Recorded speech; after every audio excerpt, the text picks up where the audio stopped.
A lot of people didn't care for the whole introduction of principles because it meant that we had this huge gap for every character we've met up to this point to get towards. Of energy, which is something I don't think any other character in the verse currently can do to a certain extent. At least Ryan is touting this new development as something that is basically groundbreaking in his strength, and we see how groundbreaking it sort of is for him, at least. The second thing is, and this is, I think, a far stronger point than the one I was saying earlier. That's where, once again, we go back to, you're not wrong that you can look at him as a darker shade of gray, which is fine, because yes, the idea of the cloning process of the plan was evil, but he didn't, unlike the worm who knows it's evil, he doesn't see right and wrong and evil and good in that regard. He doesn't see that black and white picture. He's too far, he's too old, he's too far gone, you know what I mean? He's detached.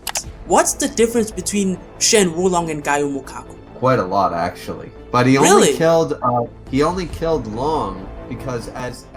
All right, Griever. Look, the recording has already started. How about you briefly introduce yourself, just so we can get the ball rolling on this? Sure thing. Hi, YouTube. I'm Griever. Some of you might know my channel already, but if you don't, I'm Griever. I do a bunch of manga reviews, gaming content, etc. Alongside of our topic today, Kengan Omega. I review that every week.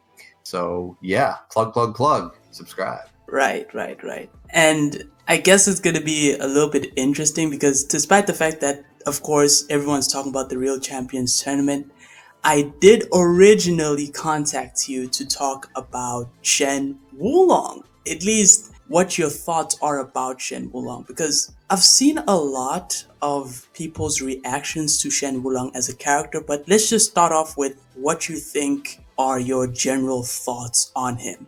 Well, I'm a big fan of Shen, honestly, because I find him to not exactly be an enigma character that a lot of people have described him as. From his beginning, since his introduction, he's been painted as this guy who is definitely going to be evil and stuff like that. He's our main bad guy. He's evil and stuff, and he's more of this very gray character than people were led to believe. And I just like the development of his character. For everything that people complain about as far as the direction, the worm plot lines and stuff in Omega and everything outside of fights has been kind of, I've heard a lot of people compare it to Metal Gear Solid storylines and stuff, like overcomplicated and things like that, political. The one good thing is, at the center of it is Shen, his interactions with different characters, his thought process, the way he reads situations and stuff. He's at the very least, he's not a cookie cutter character, which is really nice to see. He's just fun to have on screen, even if the chapter's not that great a chapter or it's about nothing. Having Shen just be Shen with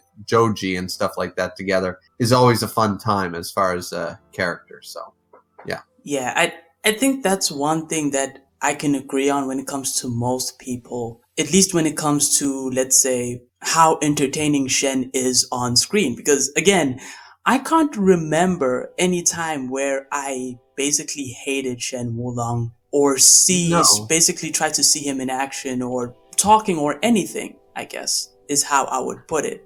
No, the only thing that I've noticed people don't like, or the only time I noticed people didn't like, was the huge level gap after the Mukaku confrontation. A lot of people didn't care for the whole introduction of principles because it meant that we had this huge gap for every character we've met up to this point to get towards. And that bothered a lot of people because a lot of people are worried that it was going to be a one of those situations where we were going to have to plot armor power up, and so that characters actually had a shot at this guy and stuff like that. So basically, like a power creep situation. Yeah, exactly. So a lot of people didn't, I mean, as I said, I wasn't one of those people, but I did see that as the only complaint when Shen's been on screen was this brand new introduced to us, basically they're confirmed and introduced, this brand new ceiling. We thought we had seen the ceiling back in Ashura, and now we were seeing, nope, we weren't even 5 feet up. So it that bothered a lot of people where it was such a huge gap. But once again, I think it's fine. We won't know how it's handled until we get there. So for right now, I think it's fine. Well, here's the thing, and talking a little bit about principles, because even though that is a tangent, it is directly tied to Shen Wulong. I did recently talk about that, especially when it comes to basically Ryan and his situation, because he sort of, let's say, achieved the same level of mastery, I guess, or let's say he understands the principles in a way that's similar to the connector. And so we kind of have a bit more references as to what basically the principles or the flow of energy is.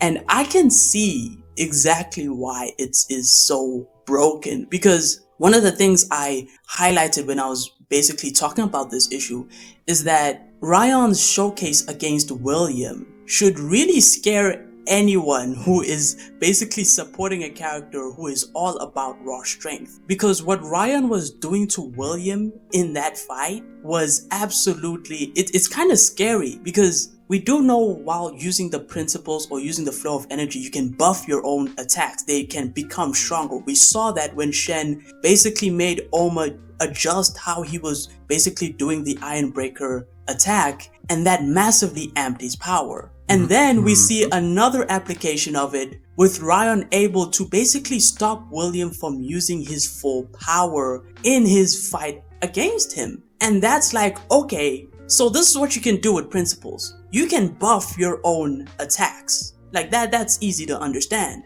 But you can also nerf your opponent. If that is not like absolutely insane, I don't know what is. Well, see, my biggest thing about that is I think a lot of people jumped at William's perception of what Ryan was doing a little quickly, because everyone has said, okay, Ryan now has principles and it's bullshit that he trained with a sword for 6 months and now he's on that level. If everyone actually read the chapter and maybe reread Ashura, they would realize what Ryan did was do what Alma's been able to do since the beginning of the series. It's not necessarily principles to be able to stop a sword, considering we know that the redirection cut, we've seen Nico, stop bullets and stuff. Did Tokita Nico have principles now all of a sudden? See, here's the biggest flaw with that, is that Willem's only knowledge is from Shen. So when he saw that Ryan was able to perfectly see the flow of power like a Nico-style user using redirection and water kata, he immediately compared it to what the connector does. What the connector does, what Shen does, is a mastery beyond the Nico style. But Ryan didn't do anything, as far as that chapter showed to me, that Oma didn't do back in Ashura.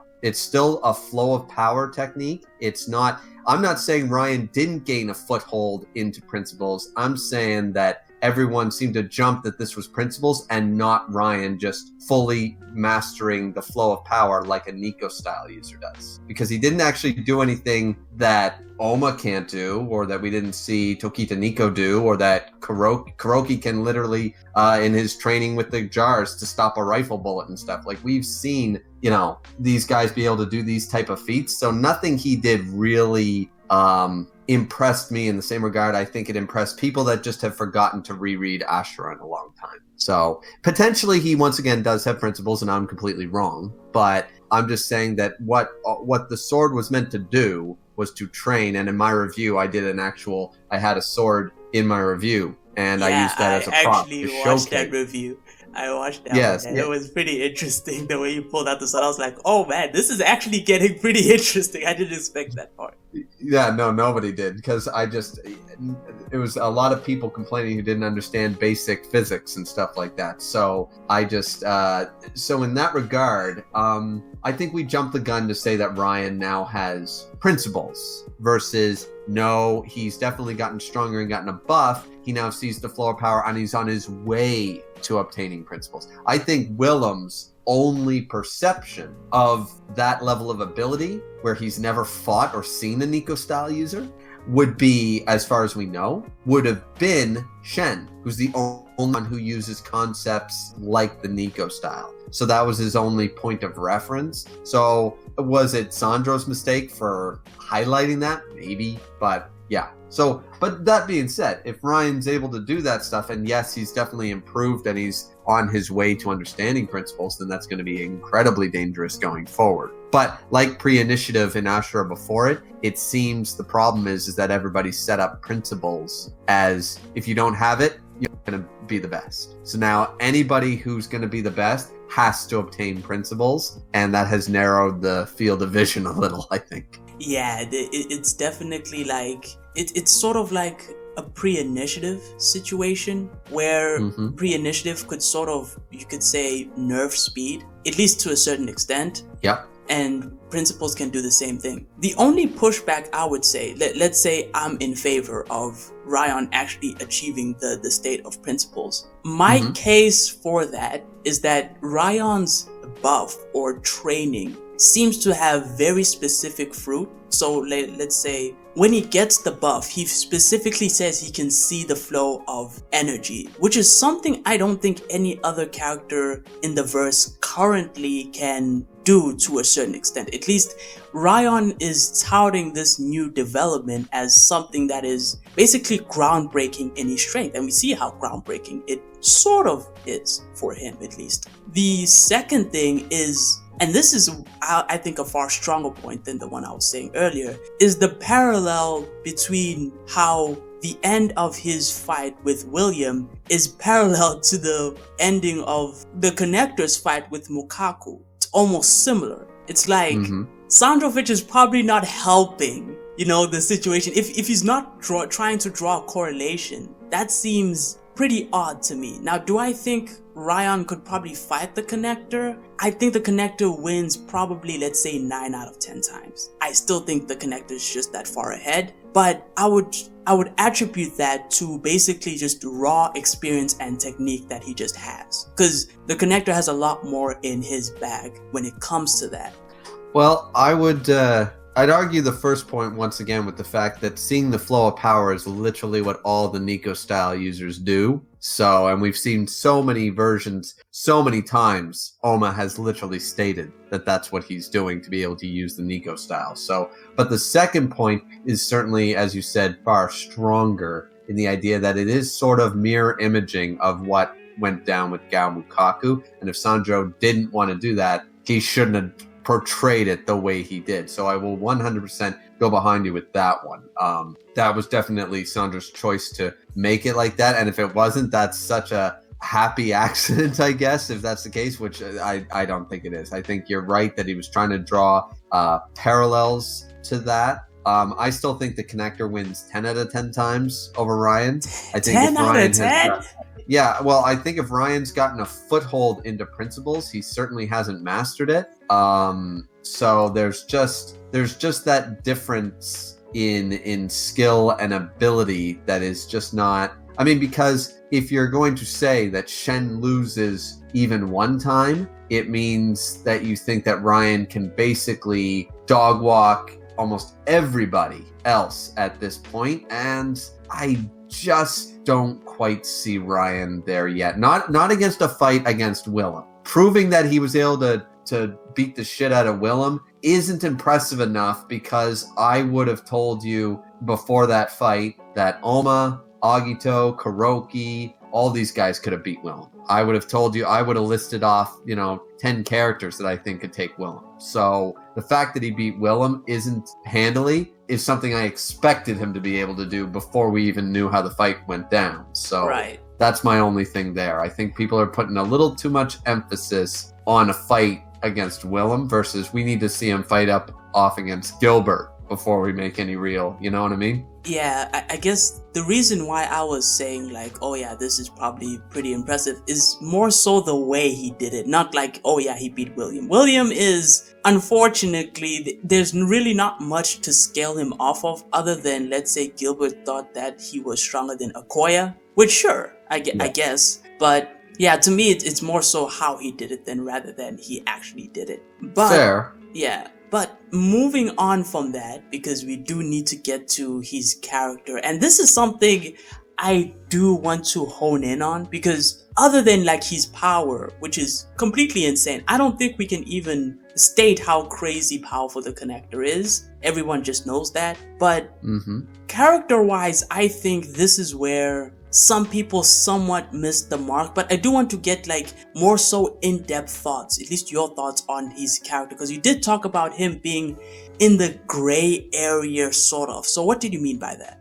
What I mean is that the worm, Yan and all them, treat him like a natural disaster. Or I shouldn't say that. They treat him like a volatile. They treat him like a dictator with a bunch of nukes. They treat him like an evil, a mass murderer or something like that, right? When, like, as though if he snaps, the whole world is done. But we have no evidence that he's going to snap. And I should go back to my original point. He's more of a natural disaster. He doesn't, a hurricane doesn't bear you any ill will. A flood, a forest fire doesn't hate you, it doesn't love you or hate you. It's a natural disaster, right? So yes, he's got the power to cripple entire countries, but when he was first portrayed, he was portrayed as this overseer who was trying for world domination, trying to take over the world. He's a Frieza from Dragon Ball. He's a Shishio from Kenshin. He's a mastermind. He's an evil mastermind. When realistically, he's far more gray. He's, as I said, a natural disaster. He's got the power to do it. He has no desire to do so. That's not his endgame. That's not his goal. The worm has portrayed him that way so that the quote-unquote good guys will try to fight him, will try to defeat him. But he's realistically no more a part of the worm than a part of Joji's drinking contest. He's just there doing what he wants because he is bored. He's been around a very long time between his breathing techniques and all his Hoisangs and his cloning and his reincarnation. He's been around a long time and he's goddamn bored. And he wants a challenge. He wants excitement. Hence the whole plan on when he was talking to Yama there in the bar and stuff like that, saying like, yeah, I want to split my brain and I want to fight the other guy inside me because I've been around a long time and haven't been able to have a real fight my whole life. And I want to. So I want to be able to go all out. So that's where I find he's complicated, but he's also simple, and he's certainly not evil. You could call him chaotic neutral or something like that, but that's why I think he's a great character. He's far more neutral than when we were first told there's a leader of the worm, and he's this, and the other thing, and this, the guy that Eryo and Matsudo saw in the flames and stuff like this. He was this presence of evil the whole time. He was depicted, and once we finally met him and got to know him for more than 5 minutes, we realized this is the evil guy. It's like, no. So yeah, that's sort of what I meant by a gray character anyways. So basically you were saying something like he's more so chaotic neutral, let's say. Is that what I'm understanding?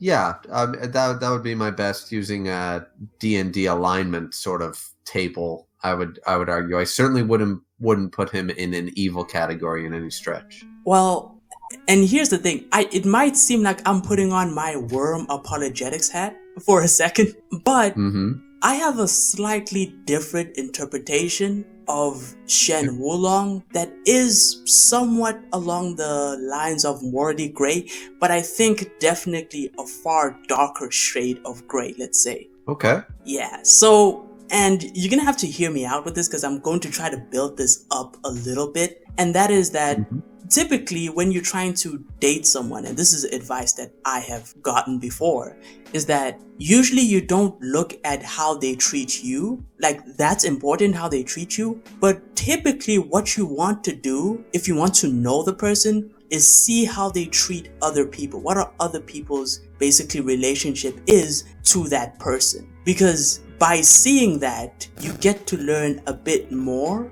about the person you're dealing with. Now, the reason why that's important is because I think that what you just said is somewhat true from a certain perspective. And I think Sandrovich is very sneaky in the way that he's done this. Because what I'm going to propose, at least for my argument for why he's probably in the more darker areas of gray, let's say, is if you take a few steps back and look at how the worm treat him, especially what Jan's words were basically when they were infiltrating the Kengan Association and requested, of course, Oma and Ryuki to be handed over, Yan said something very interesting in that entire section.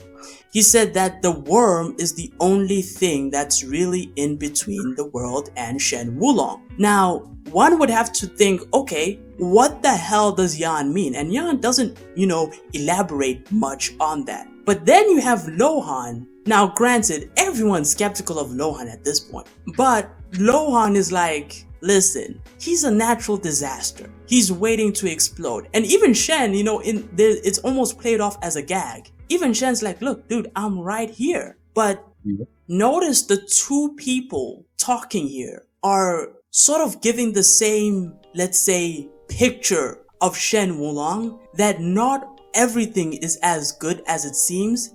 And if anything, they're the good guys in this situation. Despite how evil some of the people have been, it seems as though they are preventing a greater evil that is Shen Wulong. Now, this seems a little bit, this might be a bit confusing, but another thing that I do want to draw a little bit of attention to is basically what Shen said, what he ended up admitting, that he doesn't really run the worm. He doesn't run it. And so if he doesn't run the worm, why on God's green earth are the worm doing all of this for him? Like, what's the motivator, right? Like, do they just praise him and that's it? That doesn't seem like a cause enough to basically go around being basically global terrorists. That makes no sense. But if we were to take Yan's word seriously at least, and think of the worm as, let's say, not exactly under Shen's authority and rule, but rather trying to be an extension of Shen Wulong, I think you can probably build a pretty good profile of what type of character he really is. And evidence for this is his cloning project. That shit is straight up evil. I don't know how else to say it, because in one of my reviews I basically was like, look, they've probably cloned hundreds of Shen Wulong baby clones. Most of them end up as failures. Shen knew this. Think about the ethical boundaries that crosses, essentially. And the fact that he's doing that anyways, basically to get what he wants. Yes, but that in my mind, once again, that's because he lacks empathy. That doesn't inherently make him evil. It means, because once again, in the chapter before the real tournament began, he was talking to who I affectionately call Yamagohan, our Chad himself. Yamagohan, oh boy.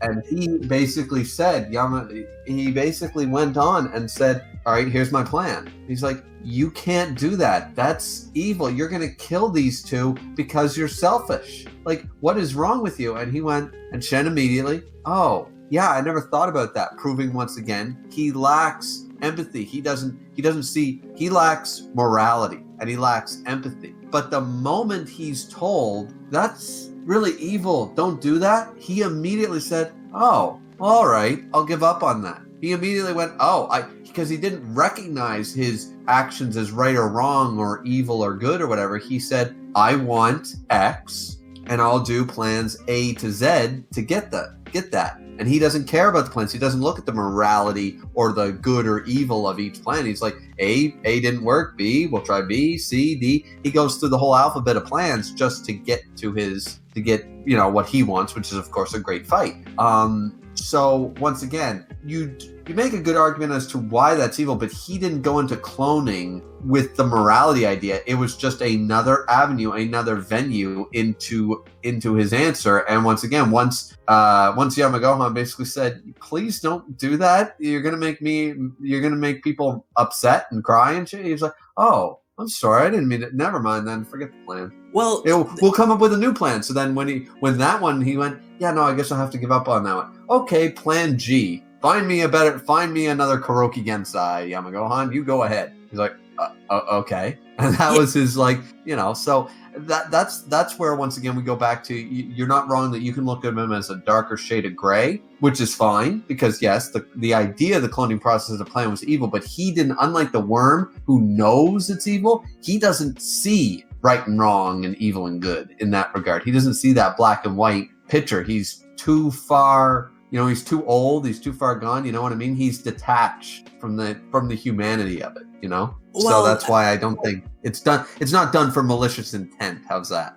Well, let me just say this, I guess, when it comes to that. Mm-hmm. Shen Wulong didn't abandon the plan. He said he will abandon it if he gets what he wants. And so, we have Shen Wulong's guiding principle. Shen will do anything if it means he gets what he wants. He will kill his own friend, who he shares the name of Dragon with, which was Gaio Mukaku's father, if he gets what he wants. What's the difference between Shen Wulong and Gaio Mukaku? Quite a lot, actually. But he only killed Long because, as he pointed out, his entire group of students, because they were trying to kill him, as he because pointed out. Because of the cloning project. Yes, right. And once again, if he said, I only kill people who are planning to kill me or people who are actively trying to kill me to defend myself. I don't go out of my way to just straight up murder someone who has no ill will toward me. So once again, I mean, he knew they were coming for him. Maybe they confronted him in the dojo. Who knows? And remember, he left Gaio Mukaku alive because Gaio Mukaku, he basically went, you can try, but you'll die. And Gaio Mukaku was young and afraid and didn't strike him. So Shen walked away. He said, all right, you didn't attack me, so I'm not going to kill you. And then he killed him later because for 100 years or 85 years, Gaio Mukaku was planning nothing but trying to kill him. So eventually it was like, all right, I gotta put an end to you. You're gonna be a pain in my ass. So, right. But did Gaio Mukaku want to kill Shen? Was that like his personal guiding principle? Like it's basically what he wanted to do? He didn't give a damn about the ethics around how he got there? No, Gaio Mukaku simply wanted revenge. You're right. He wanted to kill Shen. The key here is he wanted. Yep. Right. And that's what I think is the similarity between Gaio Mukaku and Shen Wulong. They're guided by their wants. Let's say their wants. They're guided by their wants more than basically good and evil. That's the one thing that both of them have in common. And we know what the result that was for Gaio Mukaku. He killed a group of kids. But guess who's also probably killed a group of kids or babies? Shen Wulong, through the cloning project. But the problem with that is you're speculating that. Like we can make an. We know most of the cloning projects end in failure. We know most. Yes. That means multiple of them have happened. Yes, they've ended in failure. That doesn't mean that he's actively going out there killing children. He's causing the deaths of children. Maybe that's better. But he's technically creating the children in test tubes and they're failing, He created Oma and Ryuki. Wouldn't that also, but by that margin, wouldn't that basically, let's say, because we're diving into like the moral basically landscape. Mm-hmm. Does Shen Wulong basically giving life or facilitating life to his basically clones allow him to do whatever he wants to do with them? No, of course not. All right. So even if they're fetuses, that this wouldn't apply, right? No, of course not. But the thing is that if it's in a way, it's sort of like insemination processes in women who can't have children like naturally or whatever, right? So if a woman miscarriages, she didn't torture and kill the baby. A woman miscarriages. So the fact that Shen is starting a cloning process, while immoral, doesn't mean that just because the babies die in a test tube that he killed them. He was trying to make an Oma and Ryuki. They miscarried in the test tube. That's sort of. I'm not arguing that that's a morality choice. What I'm arguing is that Gaio Mukaku actively went and found living children and then tortured them. That's a little more hands-on, shall we say, than the way Shen's doing it. I mean, technically, you could lay all the murders and problems of the worm at Shen's feet, and he can go, well, I didn't tell them to do that. Like, I didn't tell them to go bomb a building, and I didn't tell them to do this. They're just doing that shit. It's like, well, you should stop them. Well, why is it my job to stop them? So it's more of a morality choice with him. Gaio Mukaku actively was doing evil things, knowing they were evil for his wants, while Shen is more detached doing these things. You know what I mean? So it's it's, as you said, you're not wrong in this fact that it's a means to an end of a goal. It's just that Gamukaku, the methods he implied were far more hands-on, where Shen's were more, as I said, a little detached from the situation, I guess.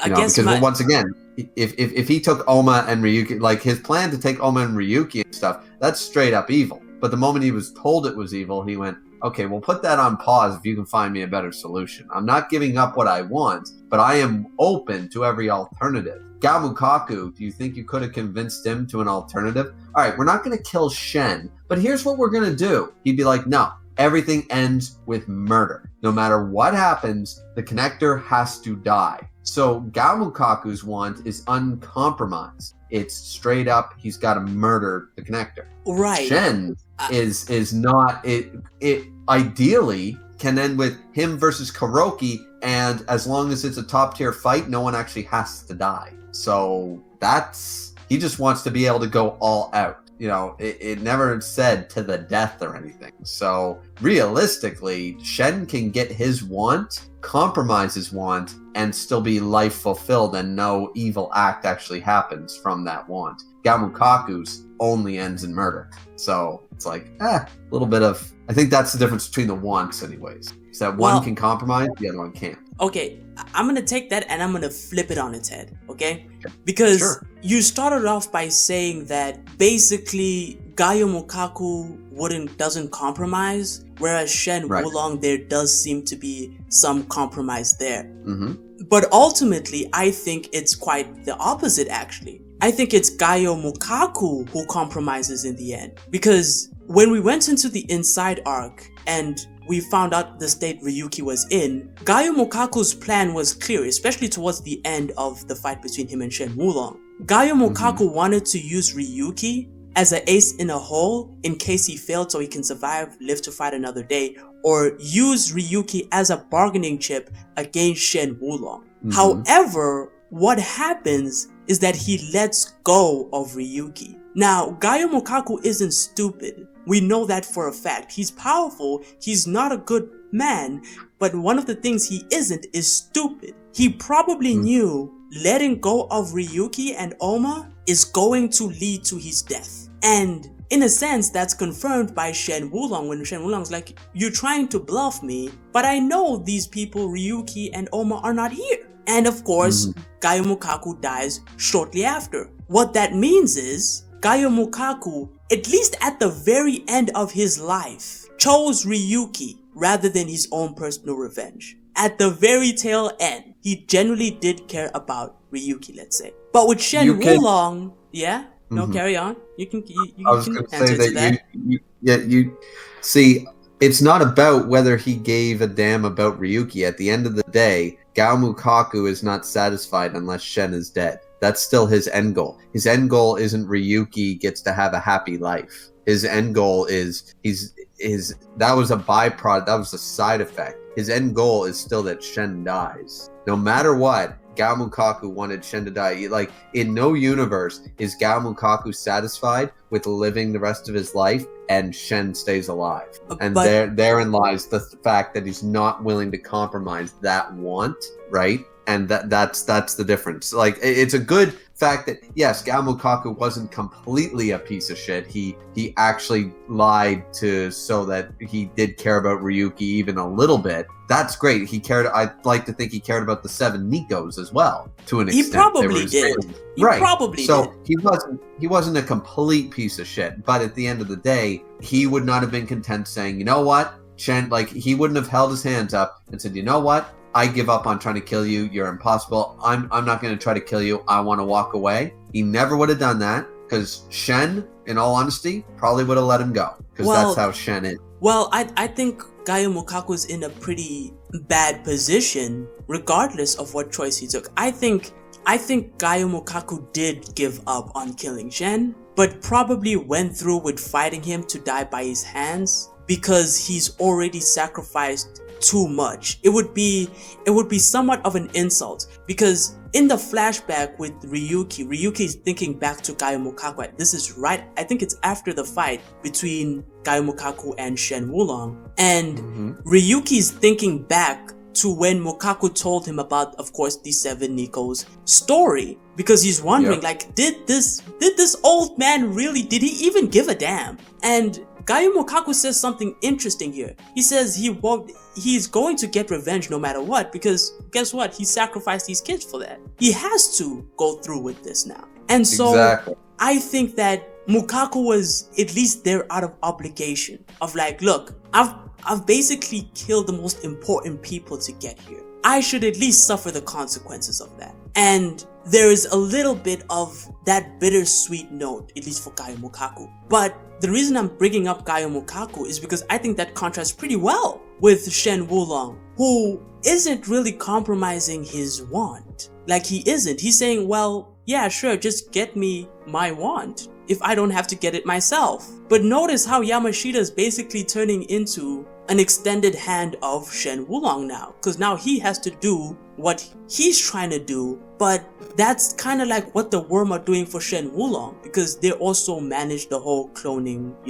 project for him. And the cyber brain and the Bando stuff, exactly. That's all the Worm does. That's basically what the Worm does. But they're extensions of him. That basically brings me back to my point. So the other thing that I also wanted to talk about is that Shen Wulong, when he started the cloning project, at least the past generation of himself, at least had an idea that what he was about to do was not the right thing, based on, of course, Gaio Mukaku's father trying to stop him, and was like, look, stop. You can't do this. And Shen Wulong's like, why? And Mukaku's father's like, it's against the natural order. And you know what Shen Wulong's answer to that was? Yeah, I don't understand that. Yeah, because once again, he's lacking because of Hoi Seng. Once again, we've seen people who go through Hoi Seng and stuff are kind of nuts. They're not exactly all there. And I think that's a problem. They've basically made themselves mental, and they detach themselves from the humanity, the morality, the humanity, the empathy, and everything. They're basically sociopaths at the end of the day because they went through that so long. So it came down to the point with the last connector, the one who fought Gaio Mukaku's grandfather and shit, basically said, yeah, like, it goes against the natural order. Why? What's the natural order? Like, he's literally questioning, what is nature? What is God? What is this? Like, nothing is concrete in his mind anymore. Everything's fuzzy. Everything's gray. There are no rules. There is no arbitrary sets of rules. Not saying it's right or wrong, but he's so far down the rabbit hole at this point that, as I said, he has that one goal, and he doesn't care which plan gets him to that goal. As long as it gets him there, whether it's evil, good, or indifferent, he just wants to get to that goal. And he's willing. Someone says, how about cloning? He's like, all right, we'll try that. How about Hoi Seng? All right, we'll try that. How about finding just another fighter to give you such a great fight? All right, we'll try that. And that's sort of, I think, in lies the difference, is that it doesn't inherently make him maliciously evil. He's willing to do whatever it takes to accomplish his goal, but he's not willingly choosing the evil path because he thinks it's quicker or better or anything like that. He's just literally laying out all the options and being completely indifferent about it. Okay, if I were to take like some of that, right? Because what I do think is true is that he seems to be able to go in almost any direction morally. If he thinks he can get to where he wants, he'll go there, essentially. Yep. But that would mean that, at least to some extent, how the Worm views him is how he has been at some point. And how the Kengan Association has viewed him, especially in the Metsudo flashback, is probably how he was at some point. Or at least, or might be currently. Actually, yeah, every perspective of Shen Wulong might end up being equally true because of this, right? Because if you can go in any direction, then all the directions that are basically in front of us are equally true. So, in some sense, and this is going to be a bit confusing, I don't know if many people will track with this, he is the leader of the Worm calling the shots, but he's also not the leader of the Worm, and he isn't calling the shots. Because basically, he how do I put this? Because it's a bit confusing even when I'm trying to verbalize it. Because he has no morals in a sense. What Yan is saying when he says the only thing between, of course, the world and Shen Wulong is the Worm, Yan is right. It will only take one day eventually before Shen Wulong destroys everything. Because all it takes is basically one day, one argument, one conversation, one experience. And that's it. The problem with that is that I could make that argument had Shen gone to the Kengan Association before the worm. Then we'd be in a totally different... See, the worm is, as we already agreed upon, is basically an extension, a means to an end to reach his goal. Yan is using that as a power chip, but he doesn't really have it as much of a bargaining chip as he's leading on, because the only reason that the worm is doing what they do and they use what they use is because they're saying, all right, Shen, we are going to help you accomplish your goal in any way we can. He's like, all right, bet. Now, that's the only reason he's going along with the worm, because they're going to help him achieve his goals. And that's all he cares about. Now we have another player in the game. We have Yama, who's also going to help him accomplish his goal. If the worm were to be destroyed tomorrow or whatever, like, the man is not going to destroy, because his claim that, okay, we are the only thing that stands between Shen and the world being destroyed. Okay, so how are they going to stop the connector? The worm can't stop the connector. So the fact is that they're not holding him back from anything. What they're doing is they're pacifying him by saying, what do you want? So I want the ultimate fight. He goes, okay, we are going to do everything in our power to work towards that goal with you. And as long as we continue to do that, we're good? Yeah, perfect. So that's the thing that he's not, of course, not going to divulge or tell the Kengan Association, because then they could offer him the same deal. It's like, all right, well, if the worm falls apart, we'll also help you. Oh, cool, I've got more friends. In Shen's mind, that's all he'd be like, oh, cool, I made more friends. Yay, they're going to help me too. So, like, that's the...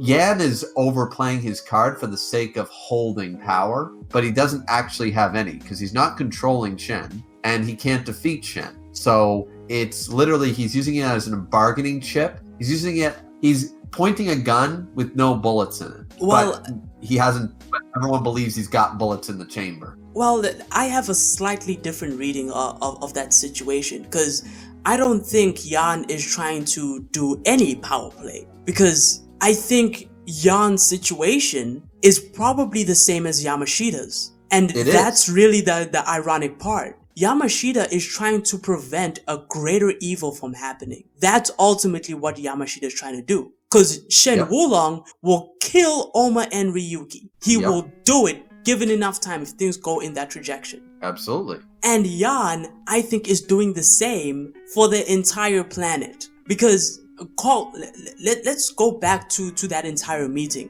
There was a moment where Hanafusa came in and they threatened Shen Wulong and his gang with basically like, oh, we're going to release these whole chemical whatever thing is, and everyone here is just gonna die. And in that moment, do you remember what Shen Wulong thought? He thought, oh, well, I might survive, but these guys are all gonna die. That would suck. No. He thought, just finish up to what I said when it comes to my point with Shen Wulong basically only caring about Yan in that situation, and how, at least in some ironic sense, Yan's presence there, or I'm going to push it a little bit further, the worm's presence there, in a way, saved the Kengan Association's life, at least the executives. Well, at the end of the day, the reason for that is because, yes, Yan specifically, because Yan has been his quote-unquote friend for however old Yan is. Let's just say he's 30 years old. I'm not sure how old Yan is. Yeah, he seems pretty young. Let's say he's about 30 years. What's that? He seems pretty young. Yeah, so we'll go with he's at least a few decades old anyways. He's definitely a young man. He's at least, 25 or so. So we're going to go with 30, just for the sake of argument. So he's known him 30 years. He's been his only friend, as far as quote-unquote friend, that we've known him for 30 years. Plus, as I've said, the worm is the only one who has been helping the connector with his end goal, hence why he's a part or working with the worm. Had, as I said, another organization that wasn't the worm promised him the milk and cookies first, then he would have went with them. Shen has no actual loyalty to the worm. He has loyalty to his quote-unquote friends. And of course, the only friend we know from the worm has been Yan the entire time. So of course he cares about Yan, and as my point still stands, if they were to make that same threat right now and Joji was in the room, he would have thought the same thing and went, oh shit, can't do this because Joji's there. I don't want Joe to die. I love Joe. He's my dude. So, and now with Yama helping him, I'm sure he'd think the same thing about Yama. Or even the fact that Kuroki, by his own admission, was like, that dude was pretty close. That dude actually hurt me. Like, damn. Because if Kuroki was in the room, even, he'd be like, no, I don't want that guy to die. He could still maybe give me a fucking fight. I don't want him to die either. You know, so like, yes, Yan is important to him now, but 30 years ago, had Matsudo approached him and went, hey, you want to give up on the worm? We'll help you out instead. I don't see why he would have gone any further. He has attachment to Yan more so than the worm, I guess is my point. Only because, once again, he has been his, as far as we know, his only friend for the last 30 years until he met Joe. So, I mean, of course he's going to have some attachment after so long, right? Right. I guess my only objection to it is because we know Shen Wulong has killed his friends before. Mukaku's father is proof of this. So, yes. I think you not only have to be his friend, but you have to align yourself with that interest. And if you don't, well, good luck, bruh, I guess. I suppose, but remember that was also a different connector, because we've seen something that is sort of against his now attitude. I think he grows a little bit every time he jumps a new body, because by his own admission, he's not the same connector that Mukaku fought. He was like, oh my god, what do you mean? And yeah.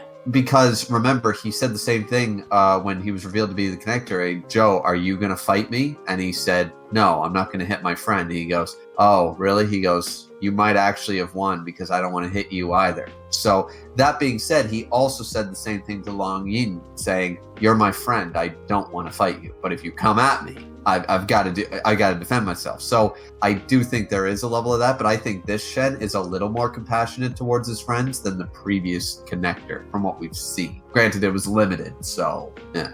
Yeah. I guess that's basically where I'm at with Shen's morality. I have you're a lot more generous to Shen. I'll give you that, man. Like well, whoa.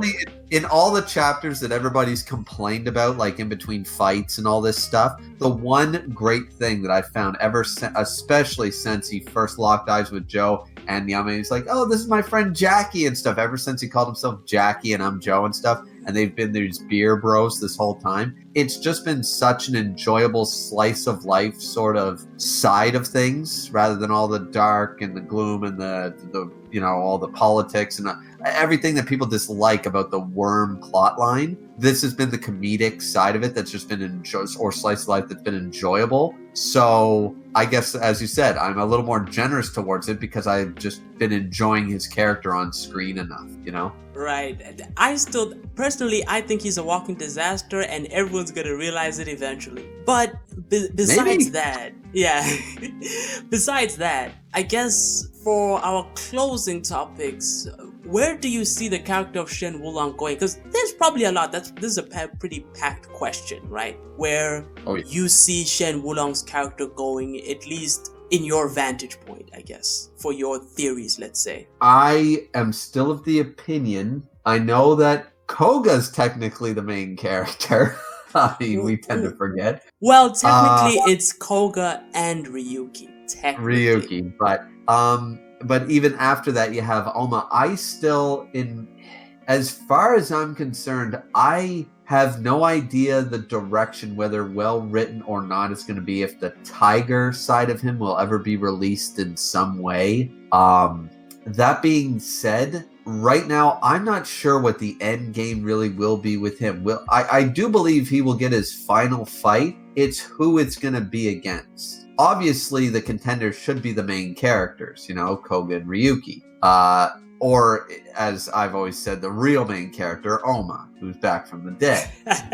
Real main character. Once again, but I really do think that we need a true rematch between Kuroki and Shen. Will be the next, I guess, development. Will be the next time we'll actually see more of Shen's arsenal, or more in depth how far Principles goes. Because I think that fight was a teaser and stuff. So right now, in all honesty, it feels like this could go on for hundreds of chapters at this point. It actually does. It's kind of crazy. Where I'm like, technically, after the Real Champions tournament, there's supposed to be another Kengan Annihilation tournament. But Yep. we might even have the fight between Shen Wulong and whoever's gonna fight him even before. It's like there's so much left. I'm curious as to whether I really do think before the fight that Shen's hoping for, I think there's one more fight with Shen. I just think it'll be something like Kuroki comes to him to test out when he obtains principles. He wants to see how far have I come, or am I still green? You know what I mean? Or something like that. And that'll push Kuroki to joining the cat. It'll push Shen to joining the cat because it'll be like, okay, this cat is only people who think they've got a shot. It'll be this huge thing and, you know, something like that. But honestly, this could go in so many directions that I don't have really a clear idea or a theory that has any real, that holds any water as to what's going to happen next. I just think personally, as a big fan of the beard, I want to see Kuroki versus Shen again. Now that Kuroki's tasted that level of power, I think he can obtain it fairly quickly. Not on that level, but the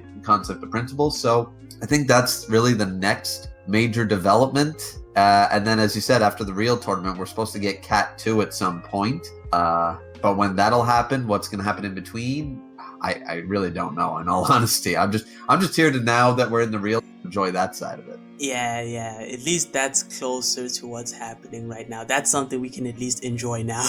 Indeed, absolutely. But yeah, I guess, as you said, there's so many directions this could go. Like, if somehow Tiger basically ends up getting unleashed, basically, the Tiger Connector is what I call him on my channel. Yep. Then I think we get to see the darker version of the connector that I've basically been basically talking about this entire time. Because I still think both the Tiger Connector and the actual connector Shen Wulong are basically the same guy, I guess. Fair, yeah. I would say that the Tiger might be a little different personality, maybe a little the differences between sort of Ryuki and Oma sort of level, where things are similar but things are different. I think they will notice if the Tiger ever gets released. I'd like to think that he wouldn't be a carbon copy of the same personality and attitude, everything. I'd like to think he'd be similar but also different, you know. Yeah, I think he'll ultimately be at least more evil. Because I think all the signs point to basically the Tiger Connector just being more of a menace than the Dragon Connector, who is Shen Wulong, I guess. Yeah, but that's like one route it could go. The thing that you talked about that I think is pretty interesting, and something that a part of me is a little bit conflicted on this, because I want it to happen, and that is, of course, Kuroki versus Shen Wulong. Because I think that, at least for Shen Wulong's place as an antagonist to be solid, for him to be the man to beat, like, definitively, he has to beat Kuroki. Like, he has to do it, right? I think that this is supposed to happen even before the Annihilation tournament. Mainly because Kuroki currently is the king of the Kengan matches. He's the guy. And that's kind of the interesting part. That's why I was kind of like, in my last review of the latest chapter, the Real Champions Tournament, I thought he would be there. But the fact that he isn't even there in the Real Champions Tournament, and basically you have, 3 or 4 Kengan basically fighters in this tournament already, just goes to show how high level the Kengan matches are. And even then, Kuroki's still basically head and shoulders above them. Exactly. And even in their battle, or their scuffle, he did more damage to Shen than anybody we've seen. And both of them, we thought we saw, one thing that I find that a lot of Kuroki haters like to say is, of course, Shen didn't use his whole left half and stuff. But we saw Kuroki using his martial arts, using his pre-initiative, or not using his pre-initiative so that Shen couldn't fake him out or whatever. He acknowledged that, like, oh no, that's not what I'm doing. I'm literally doing the opposite to damage you and stuff. It's like, damn, that's actually smart. So, and also he was still using his Devil Land. But then Shen at the end of the fight says, hey, you're hiding something. You've got something. And I'm sitting there, what? He did everything we saw him ever do. What more does Kuroki have that Shen's like, no, you weren't going all out. You're hiding. You have more power. You have a new technique. You have something. Did Kuroki already have the basis for principles and not use them or something? Like we have no idea because they both said neither one of us were trying. But what was he hiding at that junction and stuff? And that's what I think he's trying to now perfect with Oma and stuff by training more. So that'll be really interesting to see in their next fight, which I think has to happen, because who else other than Shen? If Shen did all that to Kuroki and Kuroki still wasn't going all out, who the hell is actually going to push Kuroki to go all out if not Shen? Right. So and that's really that's really the probably my most anticipated fight, I guess, right now. And now, mine is the next one in this real tournament. Gao Lang versus it's going to be a fight. But that's immediate. That's an immediate one. I can't believe that's the first fight this tournament is kicking off with. Like, how do you start with a fight that high? Like, oh my god. When I realized that was the matchup and we were getting it now, I was like, whoa! We're starting off hot. We really are. It's going to be a fantastic fight. Yeah, it's going to be pretty good. Yeah. I guess the only other thing I guess I can talk about, just trying to wrap up the whole Shen Wulong point and whatever. Yep. Yeah, him basically dethroning Kuroki, I think, would cement him as the antagonist, basically. I think that's important to happen if Sandrovich actually plans on having Shen Wulong be the main antagonist till the end of the story. I think that's just important. I think they use Kuroki as a benchmark to show how to beat Shen, and have the other characters like the Omas, the Ryukis, the other characters that we expect to actually beat Shen by the end of it. Kuroki shows them the way. He loses, but he shows them how Shen can be defeated or what to do or something. Like there's a key to losing. Like, it's not, he doesn't lose or die for nothing. He shows them the way, almost would be the most effective, is what I think from a storytelling perspective would work. Because as you said, we can't exactly have Kuroki. I mean, maybe, but I mean, he did win the last time, but we can't exactly have Kuroki beat Shen as well. So if they're going to fight again and one of them has to win and lose and it's going to be Shen, then I think Kuroki is going to be like, watch what I do so you can figure out how to beat him. You know what I mean? Yeah, that would be, and that would be quite devastating, because I wonder how people would react to that. Because you said, like, you mentioned the possibility of Kuroki just straight up dying, which I didn't really think of. I thought maybe he might get defeated, but the chances of death are pretty high, especially if he gets the connector, let's say, worked up. Because we have seen this darker side to, let's say, I'm going to use Oma and Ryuki as an example, where they have moments where they're just like out of control, let's say, especially Oma towards the beginning of Kengan Ashura, where they just had these moments of like, oh yeah, like they are going in at this point and you're just surviving now. Yep. If Shen Wulong has a moment like that and Kuroki doesn't survive it, that would be... I don't know if Sandro's willing to kill off Kuroki or not, but it would be the big motivator for the other characters, that they're, as you said, the current king that everybody looks up to, you know? I don't think there's a single Kengan character who doesn't look up at Kuroki in either respect or fear or both. You know, so in universe, they all know he's top dog. So for him to fall would be a huge motivator for whoever's gonna, you know. So I think it would work. Yeah, it would work. Not that I'm hoping it for. In my own head canon, Kuroki's gonna beat Shen, and that'll be the end. But so if Kuroki did beat Shen, I would never hear the end of it from Kuroki stands, bro. They would never. Oh my god, Kuroki fans would have a field day till the end of time at that point, bro. Yep. Because you'd have only two camps of people. You'd have people who'd be like, we always believed in the beard. The beard was the GOAT. We've told you guys for years, the beard is unbeatable. And everyone would, but then you'd have the other people who wouldn't be able to cope with the fact that Kuroki's just that cool. And they would all say the same thing. They'd all say, Sandro's writing sucks. he shouldn't have won and stuff. That's going to be the only thing. Like, you're not going to have someone who's recently going to say, look, that was a bad writing direction, but actually no one's going to be in the gray. There's going to be people who are going to say, no, this sucks, or yeah, Kuroki's that cool. There'll only be two camps. Yeah, it will be insane. It will be. But I guess let me ask you a question. This is gonna be a very interesting one, and this is gonna basically go back to Shen Wulong. But do you think Kuroki currently stands a chance against Shen Wulong? I think it's less than 5%, but I don't think it's 0. You don't think it's 0? No. Okay. I think he currently in the verse, not counting Fist of the Seeker because I never read it. Neither have I, by the way. There we go. So there's this one guy everyone talks about. But anyways, he is the only one with feats on screen that I've currently seen that I think stands a single chance against Shen. I think there's no evidence that anybody else that I've seen can beat him. Kuroki, once again, I don't think can beat him. Not now. Granted, we don't know what he was holding back before. But chances are.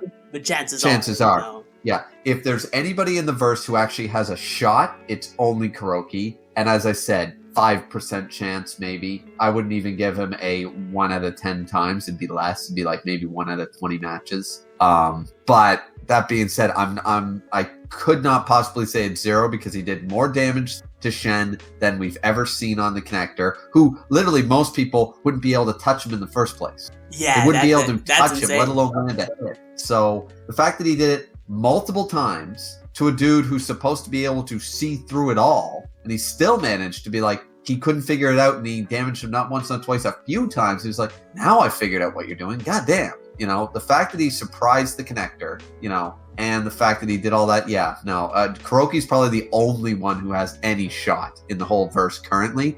And once again, if we know how much he improves, if he gains principles by the time we see him again, then that percentage obviously goes up. But until then, yeah, I think he's the only one with a shot that we've seen. So, well, here's something interesting, I guess, is how strong do you think Louhan is? Because he's lurking somewhere, and there's a reason why I'm bringing him up in specific. Well, according to, it depends on where you scale Yan. Right. That's the thing. It depends on where you scale Yan, and the problem is we only have the word of characters. We don't have feats. We don't have fights. So Luohan is probably, if he's not third strongest, he's top 5, I'd have to say. Because according to what we heard a couple of chapters ago, Shen basically said, yeah, if you wanted to take out Luohan, I'd have to send both you and Fu, and you'd both die to kill him. So depending on how far you rank Yan is where you sort of have to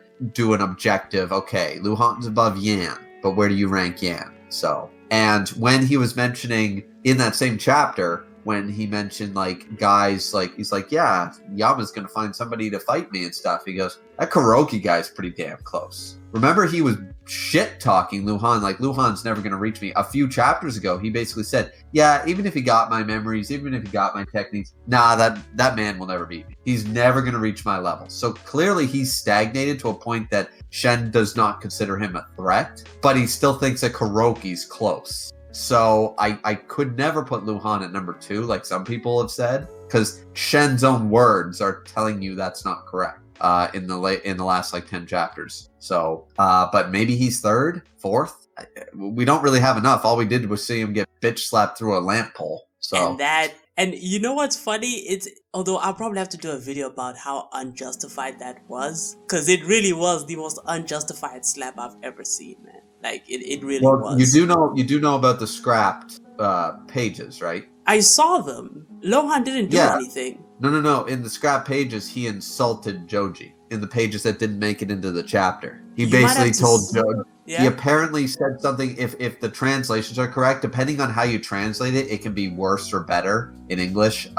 But apparently it was pretty, I forget the exact direct translation, but it was pretty bad. He basically told him to go home and play fetch or something like, or men are talking or something. Basically, he was belittling Joji. And so Shen was like, yeah, no, go fuck yourself. And once again, was it an overreaction? Maybe, but he did basically say like, you're not cool enough to hang out with us and stuff. And Shen's like, bitch.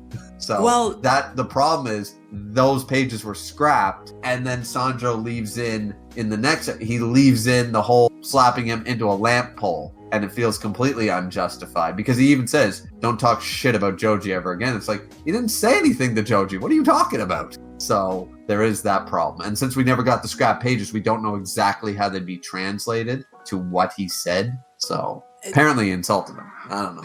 Well, I looked at some of the drafts and I didn't see that happen. In fact, in the drafts, I'll have to look at it because I have it on my phone. I might send it to you later. Yep. Luohan and Yan just look at what's happening, and that's it. Oh, there was a draft page of Luohan coming to meet up. It says, I don't want to punch my friend or whatever. There's another page with Oma, Joji, Luohan joins up with Shen before they leave. And he does say something. There's a text bubble where he says something to Joji as they leave. There is one draft page. I don't have the link anymore, but it was all over Reddit and stuff. And people were saying it translated to different things. And take it what you will, I guess. I'm not a translator, so I know exactly what it said. But I remember the draft page. There was a couple. So, right. Either way, I don't think...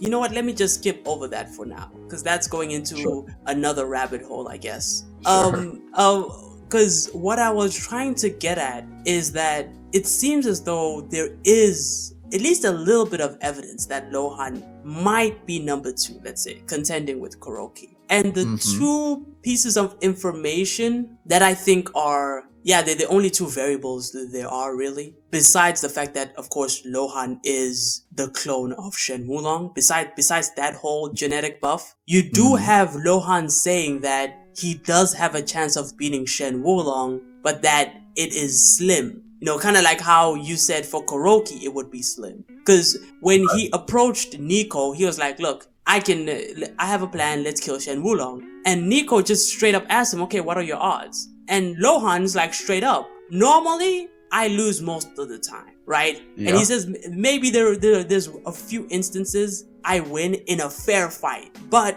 Luohan doesn't want to do a fair fight, basically. And the second bit of evidence is that Shen Wulong himself, in the chapters where he actually shit talks Luohan, he says something about him, and he says Luohan is the closest person to him. Now, that's very odd, because we know for a fact that he doesn't mean it in the cloning sense, because in the chapter where he slapped him, he said Luohan was not him.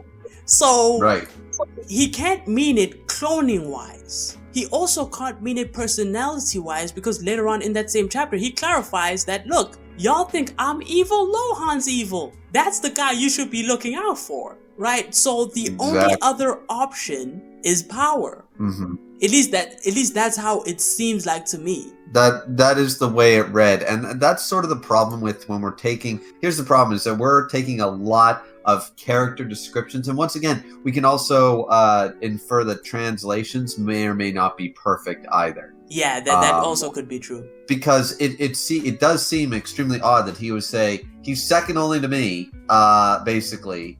Well, he didn't say that. He didn't say that. I'm sorry. Let me clarify. He said he's the closest person to him. So he's the closest person to me. And then, literally about 3 chapters later, he says, "That Kuroki Gensai guy. That's the dude I want to fight." And it's like, so who is it? Do you want to fight? You're like, nah, fuck Luohan, that Kuroki guy. But Luohan is the closest to me. It's like, so he's contradicting himself after. Basically, he says that. So the translation of might be a bit of an issue, because in Japanese and stuff, there's not perfect translations. I mean, just look at the word that's used a lot in manga, nakama. A lot of people translate it as friend, but nakama is a much more meaningful. It's beyond friend. It's beyond best friend. There's not really a word in English for it, for example. So there is and I'm just using that as an example, but there is a possibility that the way Shen says Shen Luohan, the closest man there is to me, might be a bit of that's all they could figure out is the easiest way, but it might be a bit of a direct translation or a more broken translation or something, because it does seem odd that he says that the closest man there is to me, and then literally a few pages later in that same chapter, not even going with the Kuroki Gensai stuff from a few chapters later, he says, not like he's a match for me. So he said, he's the closest to me, but he's not even a match. And then 3 chapters later, he says, that Kuroki Gensai guy's pretty close. Now, if we recall, this conversation about Louhan happens after the Kuroki fight. So why would he mention that Louhan is closest to him and then say he's got no chance in hell and say Kuroki's got a shot? See, so I just think maybe it was a hard rock translation rather than something that we should take at face value. That's all. Right. Or Sandra screwed up. Or that. There's always that. Well, I wouldn't necessarily go with either of those. I would say, at least it seems like we're going to go a little bit to Louhan and his interactions with Shen, I guess. Mm-hmm. It seems as though there is a very specific flaw with Louhan, and that I think maybe he somewhat peaked in strength. I think that's what Shen Wulong is alluding to, rather than, let's say, Louhan's raw strength or skill. I think the reason he says Kuroki is closer to him more so has to do with the fact that I think Shen Wulong sees potential in Kuroki to give him a good fight, whereas with Louhan, there might be something that blocks him as well. But I also think Shen Wulong just doesn't like Louhan. I think that slap, because think of it this way. How is it that we are going to the drafts of a chapter to justify what happens in the official chapter? Yeah, that was going back to the Louhan slap. And yeah, it seems as though, at least to me, Shen just doesn't like Louhan at all. No, he certainly doesn't. Right. No, he does not. He's the one person that Shen Wulong basically doesn't. Yeah, he actually is. Now that I think about it, he goes out of his way to shit talk him. Yeah, he does not like him because he actually does see him as evil, as a monster. In his definition of what's wrong, he's like, yeah, you guys think I'm evil. It's like, no, this guy's legit evil, so there is that. But I do want to say one thing, because chapter, which is chapter 250, the one where he's talking about Louhan. Yeah. And right after saying what we just said, he's not a match for me, yada, yada, yada, he talks about gaining his memories. And what he says is, he wouldn't be able to match me. Even if he got what he wants, which are my memories, he'd probably get incredibly close, but that's as far as he'd get. So what I want to say about that is that the fact that he admits that even if Louhan managed to get all my shit, he still wouldn't be able to beat me. He'd get close, but no cigar. But once again, then he says, the Kuroki Gensai guy is getting pretty close. Without the memories, without the shit. So that's why I definitely have to put Louhan at third, is because by Shen's own words, he might say, as you said, at the beginning, the closest man there is to me, but then he's got no less than 2 different dialogues in that same chapter, saying, basically arguing against that point, in a sense. So I'm going for the 2 beats 1, and then if you want to table on the third, that Kuroki, he was like, he's got nothing but respect for Kuroki, and he's like, yeah, that dude can give me a fight. I'm gonna still go 1, 2, 3, Shen, Kuroki, Louhan, until proven otherwise. But I do see why some people will put Louhan at number 2 for now. I'm just not buying it until more evidence is presented. Right. I guess, what do you think of Louhan? And because he is tied to Shen Wulong specifically. He specifically wants to take his memories and everything. Yep. And everything about Louhan seems to piggyback off of Shen Wulong. So I guess I want to gauge what you think of him. Let's go into that. I think he's just too big for his britches. As a character, he's good because he's got that evil stuff, sort of like Yan and stuff, and Tiger Nico and people like that. He's got the evil aspect. Guys we want to see defeated, So where Shen, as we've been talking about or discussing and debating this whole time, Shen's still got in a bit of that gray area. Louhan is a bad person because he's everything that Shen is with all the evil parts too. He wants basically world domination. He wants to be the best. Shen doesn't care about being the best. Shen just wants to test his own strength. He's sort of like more darker Goku in that. He just wants to fight the best. He just always wants to test his strength. Louhan wants his strength to world dominate, to subjugate, to be evil. Tiger Nico, sort of same idea and stuff. These guys, so Louhan as a character is good for the story, but we're meant to dislike him, and I do dislike him. So he's well written in that regard. Because I don't like him. I'm with Shen. I'm like, yeah, no, this guy. And he is really big for his britches. Like, he does talk a lot of shit for a dude who, once again, just got slapped through a lamppost. You know, he's like, yeah, no, I think I can take the connector. Like, where have you given the evidence you can do that? You know, he says he thinks he can do it, but to Tiger Nico. But I mean, you can say a lot, you can talk a lot of trash. I mean, these are all a bunch of basically UFC fighters on steroids. Everyone in the promotion booth talks a lot of trash, and then they get their ass beat in the ring. So, I mean, I think he talks a lot of talk. When he starts walking the walk, then I'll give him some respect as a fighter. But for right now, I'll just give him respect as an antagonist, as a bad guy. Oh, okay. So, what do you think his plan to take the connector's memories?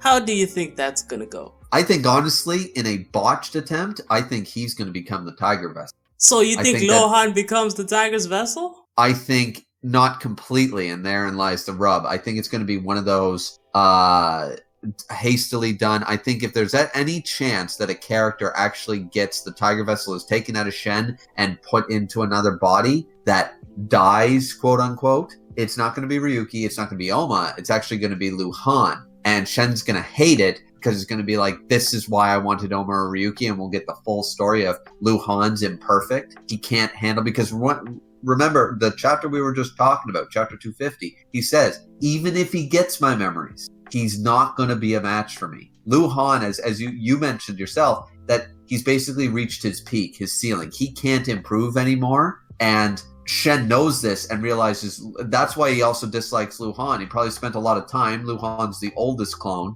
and he's just like, but he peaked. He's no good as a vessel anymore, so I can't use him. And when he does get split and the Tiger ends up in Luohan, Shen's going to be just that the one time we're going to see Shen actually get pissed off, he's going to be like, now everything's ruined because you're going to give me a fight, but not the fight, and then the Tiger Vessel is going to be gone forever, and I'm never going to have a fight. He's going to be angry, he's going to be depressed. I think the end goal is him trying to get the memories, and in a pseudo way end up becoming the Tiger Vessel, but it will be imperfect. It won't be the way Shen wants it, and there's going to be your conflict. Oh, okay, now that's a little bit interesting. Now... Oh, it's a far-fetched theory. I'm just saying if we have an end goal for is Luohan going to succeed at all, I don't see a method where he succeeds, where it doesn't go into play this whole there's two people in Shen's body. And what he's after is the memories. So that's sort of, you know what I mean? Like something involving the two in one,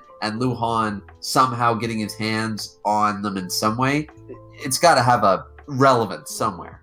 Well, yeah, it's also important to know that, like, Luohan's plan depends on the Kengan Association losing their fight against Shen Wulong as well, which I think most people think is gonna happen. So I guess that's one way it could go.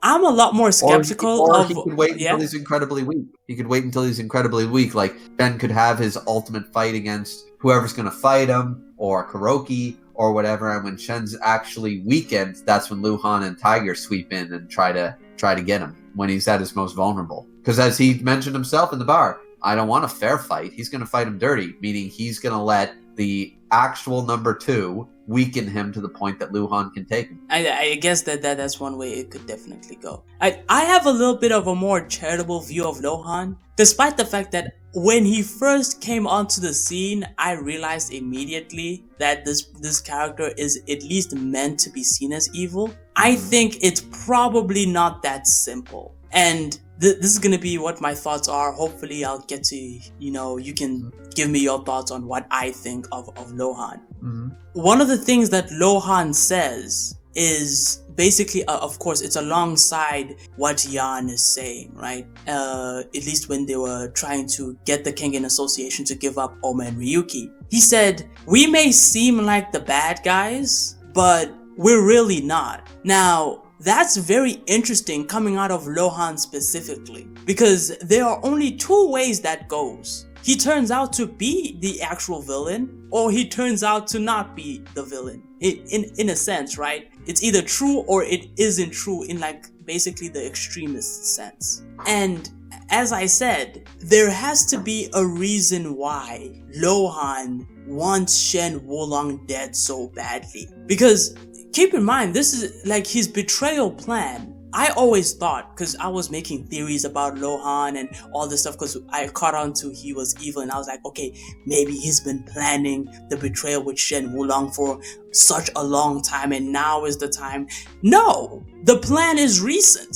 And that's really the part to me that takes me back. Because the only time he started actively going against Shen Wulong was after his slap. When he got slapped across the parking lot, this man got up and was like, I'm done. And at least to some extent, I think that that's probably not the first occasion that he has probably been hit like that. And I think that might be the story behind Louhan. And it's kind of, I'm almost making Louhan seem like a victim here, but I do think a part of him is of course evil. But just think about this for a second. Hypothetically, if Shen Wulong, let's say, did try to beat up Louhan at some point, and you said he was just trying to test Louhan, basically, and he's beating up on Louhan, who could stop Shen Louhan? Who could stop him? Yeah, from doing that. I mean, to stop Shen from beating up on Louhan? Yeah. I mean, nobody. Right.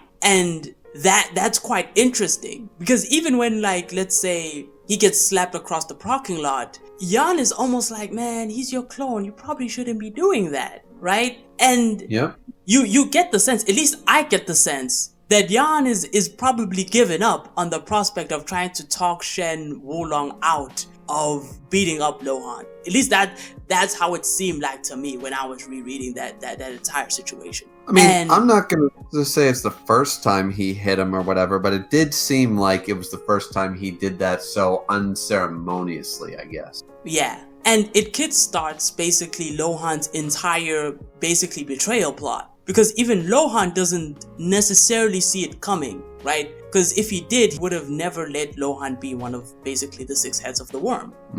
What I'm trying to get to, carry on. I was just going to say that, I mean, it's not, once again, we're both on theory territory here and we won't know for certain, but I like to think that actually, going back to something we both sort of agreed on or talked about before, is if I don't think that it was that slap that made him start the betrayal plan. I think he had it because I think Shen is direct, and the moment they put the plan into action that he was going to use Alma and Ryuki, not Louhan anymore, and he basically told him straight to his face that you're a failure. We don't know when this took place, but I feel like that's when Louhan said, I'm a failure. Yeah, go fuck yourself. Because as we've pointed out in chapter 250, as we've pointed out, is that most of us can agree on is that why Oma and Ryuki? What about Louhan? Louhan's clearly, he even said, closest to me. He's got that principal's walk. He's got all the stuff. Why is he fixated on Oma and Ryuki? Why not use Louhan for a tiger vessel? Why not? Because, as you mentioned, he's probably reached his ceiling. He's peaked, and he can't improve any further. And it wouldn't stretch the imagination that Shen basically straight up told him that to his face. And ever since then, Luhan's been walking around with a chip on his shoulder, and he's just like, yeah, I'm going to figure out a way to betray him. At least in my mind. Like, I think maybe that slap was the final straw, but I don't think that he all of a sudden got hit into a lamppost and went, yep, time to take this whole thing down. You know, well, I do think it's the straw. Yeah, I do think that it's the straw that broke the camel's back. Because the main reason I say this is because he goes to basically Oma and Ryuki immediately and then tries to get Nico in on the plan as well. Which to me seemed odd, because I always thought like maybe Nico and Louhan were planning something. But the fact that he is only now getting allies, to me speaks volumes, right? It's like, oh great, there's no way he had a plan that ran deep. There's no way he had one. So I think he had the initial thoughts, but after the slap, as you said, it broke the camel's back. He finally decided to start putting his plan into action. Not that he hadn't thought about the plan beforehand, if that makes sense. He wasn't actively pursuing it until the airport scene. Yeah. I guess, which brings us to, of course, or at least my thoughts on the plan between him and Nico.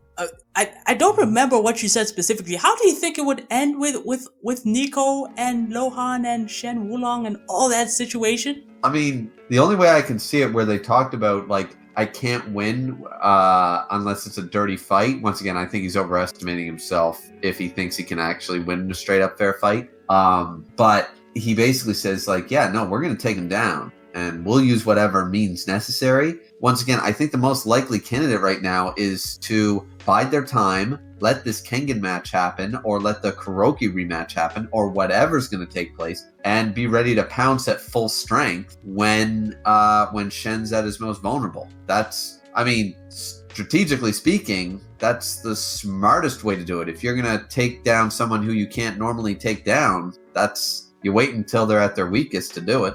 Well, yeah, that's true. So that I think is going to be, it might be a little basic, but once again, this is realistically, this manga is sort of a meathead, beat 'em up manga. Not saying it can't have depth and character development or anything, but at the end of the day, we don't need 4D chess level storytelling to enjoy it either. So I just think that the plan doesn't need to be super overcomplicated. They could be basically biding their time and wait for an opening, or he's helping Tiger Nico continue with his experiments into improving the ultimate martial artist, sort of what Shen Mukaku was doing. You got the idea from him, of course, and continuing trying to make some ultimate warrior between the advance, the removal, the Nico style, the everything, and trying to combine this ultimate thing that can take on Shen.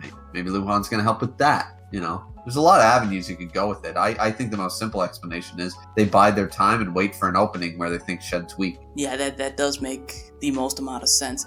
I guess my problem with the plan, and I'm going at this from the perspective of the reader, right? Yeah.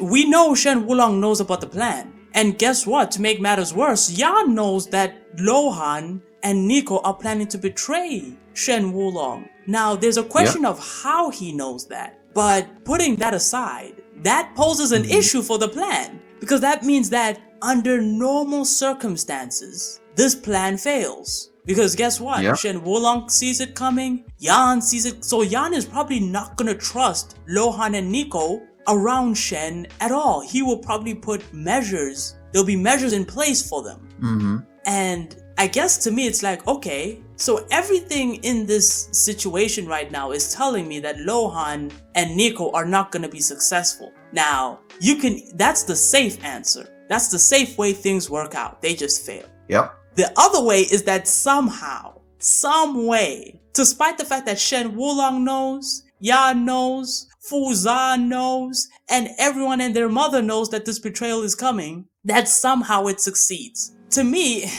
it's almost ironic because something wild has to happen. You said that, of course, he might end up getting basically the other half of Shen Wulong's brain. That's that's a wild one. I'm not too sure. Oh, absolutely. It's just a theory. It's just another one of those outlandish theories. There's no basis for it. Yeah. I guess it's pretty difficult to see where this goes, because it could be that Louhan ends up being the Tiger Connector, and that would be a good way to bring in the Tiger Connector into the story, because then it would basically solve the problem. Well, it's basically already been solved, of basically Shen Wulong being the strongest dude out there, because we now know no matter what, there's going to be another dude who's going to be as strong as Shen Wulong, no matter what. Shen is going to make it happen, or someone else is going to make it happen, basically. That's right. And so, yeah, that's basically what I think. I think there's going to be a huge surprise with that situation whenever it pops up. And it's really interesting looking at the relationship between Louhan and Shen Wulong, especially knowing that the potential for that rivalry is pretty good. Because you have, at least to some extent, I think Louhan is basically an outcome of Shen Wulong. That's what I think, right? I think of him like, not only is he like the direct clone of Shen Wulong, kind of like the output in that sense, but I also think even his evil nature can be attributed to Shen Wulong, in a similar way that, let's say, Gaio Mokaku's evil was attributed to Shen Wulong, because of course Shen Wulong killed his father, right? Mm-hmm. And that kickstarted the revenge plot. I think the rivalry potential there, I think, is pretty good in my opinion. Of course, this is getting into like very headcanon-y territory. I'm gonna be honest, we've said that a lot, but yeah, No, that's my not thoughts in on the it. Kengan community, not at all. The Kengan community doesn't have headcanon and power scaling. No, no, no. Bruh. Yeah. It's oh man, it's kind of crazy. But yeah, let's wrap this up because there's a lot of stuff that has been said here. I guess. Yep. You got any thoughts wrapping this up? Because I can't think of anything of a way to wrap this Oh, up. well, I'd like to. Well, I can close it out pretty good. I can say thank you very much, Dio, for letting me collab with you and coming on your channel. It's very much appreciated. I see you got a lot of growth in a short period of time. I've only had a chance to check out a couple of your videos, but I definitely enjoyed the ones I've watched thus far. Definitely, everyone, don't forget to like, comment, and subscribe to Dio and myself, Griever, as well. I also do Kengan content, of course. That's why I'm here. But I also follow a slew of other mangas and review them and stuff as well. So you guys are welcome to check that out as well. Once again, Dio, just thank you very much for having me. It was a really fun discussion. All right, that worked out pretty good. Yeah, that'll be the end.